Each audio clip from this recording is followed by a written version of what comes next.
Loosen the knob securing the top cover.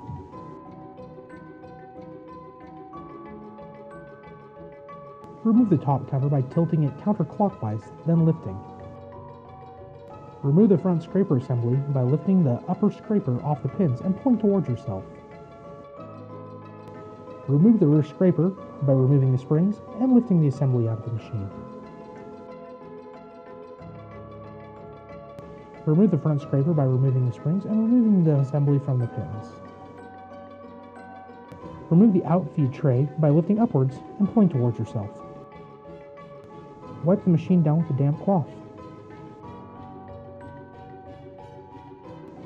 Reinsert the outfeed tray.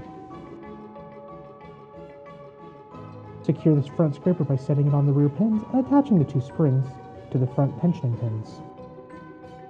Secure the rear scraper by inserting it beneath the roller and attaching the two springs to the tensioning pins.